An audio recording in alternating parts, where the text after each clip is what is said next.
নমস্কার বন্ধুরা, মালা রান্না বান্নাতে সবাইকে স্বাগত।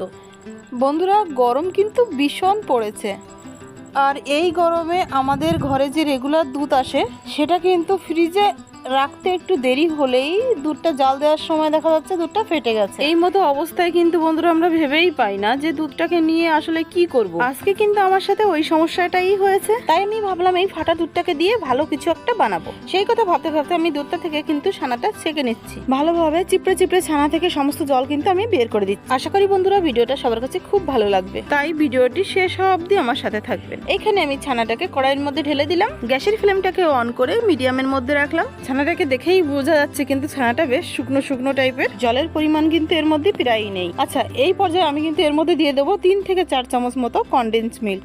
এই কনডেন্স মিল্কটা কিন্তু আমার ঘরে বানানো, আর এই কনডেন্স মিল্কটা দেওয়ার জন্য কিন্তু এই কালাকান যে মিষ্টিটা আমি বানাবো এর মধ্যে কিন্তু খুব সুন্দর একটা বাইন্ডিং আসবে।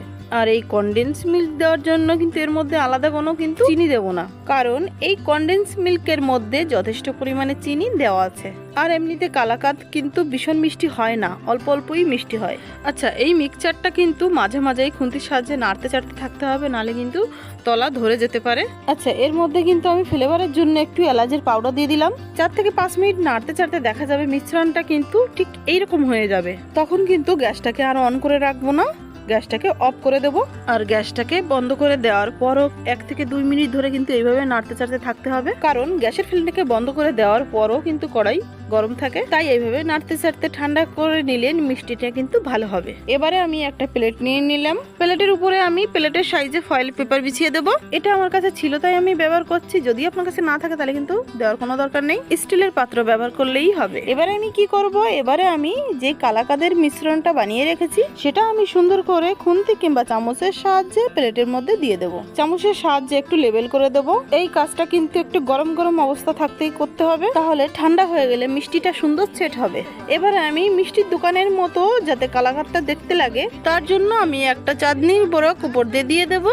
এটা আমার কাছে ছিল তাই দিয়ে দিচ্ছি, যদি আপনার কাছে না থাকে তাহলে দেওয়ার কিন্তু কোনো দরকার নেই। এমনিতে এই কালাকাদের টেস্টটা কিন্তু ভীষণ ভালো হয়েছিল। তো বন্ধুরা দেখলেন তো, যদি কোনোদিন ঘরে এরকম আমার মতন দুধ ফেটে যায় তাহলে ঝটপট করে এইভাবে মিষ্টি বানিয়ে সবাইকে তাক লাগিয়ে দেবেন। এইখানে আমাদের মিষ্টিটা কিন্তু খুব সুন্দর সেট হয়ে গেছে। মিষ্টিটাকে আমি কেটে নেব।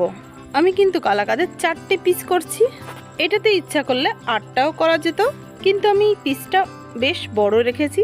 তো বন্ধুরা, আমাদের এখানে ছানাটা হয়েছিল কিন্তু 150 গ্রাম, আর তাতে 3 চামচ কনডেন্স মিল্ক মিশিয়ে কি সুন্দর মিষ্টি তৈরি করে ফেললাম। বন্ধুরা, মালা রান্না বান্নাতে আরো অনেক সুন্দর সুন্দর ভিডিও আসতে চলেছে, দেখার অনুরোধ রইল। আর আমার ভিডিও দেখার পরে চ্যানেলটিকে সাবস্ক্রাইব করে আমার পাশে থাকবেন। আমি ফিরে আসছি আরো একটা নতুন রেসিপি ভিডিও নিয়ে, ততক্ষণ ভালো থাকবেন, সুস্থ থাকবেন।